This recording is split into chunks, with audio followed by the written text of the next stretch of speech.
My name is Lori Baker-Shena, Loribaker -Shena, Schena. What is your position here at CSUN? I'm an assistant professor of journalism.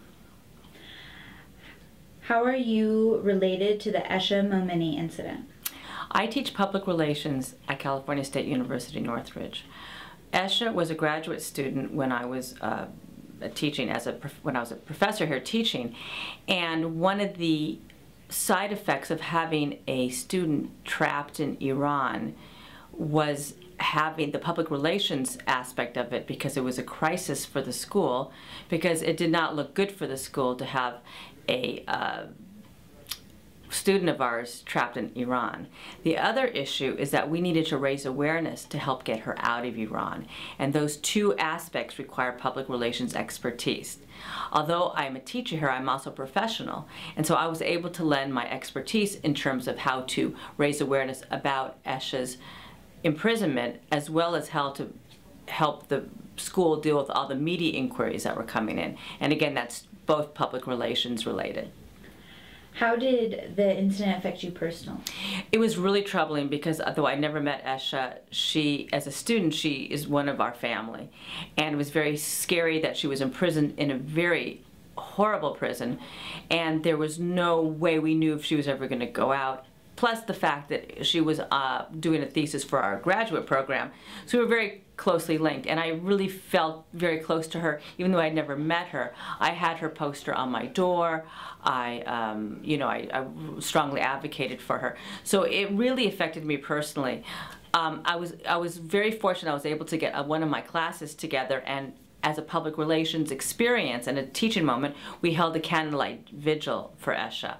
And we didn't raise money, but we raised awareness, and a lot of the media came out, all the television stations and newspapers covering the event, and we had a ton of people here, and we were all holding a candlelight vigil for Esha, and that really helped raise awareness of her plight, which in turn got the government aware. And so, because we needed the government's help, even though we don't have direct relations with the government of Iran, to help somehow finesse the fact that she brought her out from under the radar and gave her some awareness so we could help her. So my students, we got very involved that semester, and we took real public relations expertise and we gave it to our students, and they really went forward and did a marvelous job planning the fundraiser, publicizing it with the media. I'm very proud of them.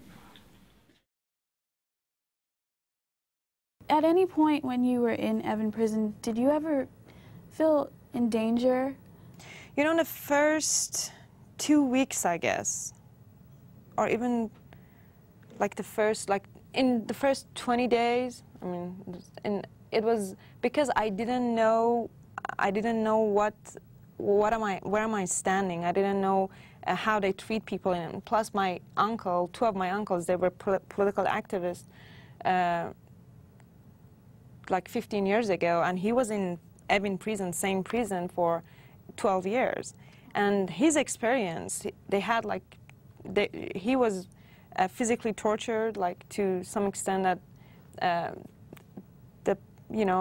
his feet, the shape of his feet was changed. You know, they would pull out nails and, you know, all scary things. So I had that in mind. I knew, like, I'm walking where, like, 20 years ago, 7,000 people got executed, and so I was scared.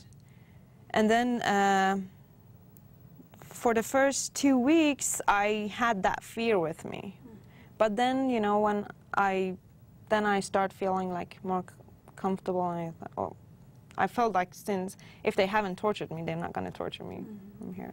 And getting home and seeing your family. Yeah, I got home, you know, we were all happy, you know, just meeting people, and I was, you know, prison is one thing, and when you come out of the prison, I think it's much harder to, you know, one day I wished, you know, they just arrest me and take me back to the prison, because it seems you're free, but in fact, your whole life is under control, or at least they give you this feeling that we're watching you.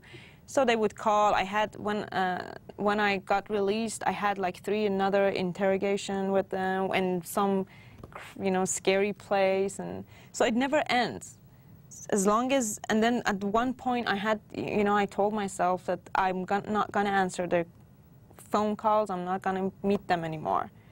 Because as long as you work with them, as long as you answer their phone calls, you see them, they keep, you know, bugging you to. So yeah, it was harder than prison time.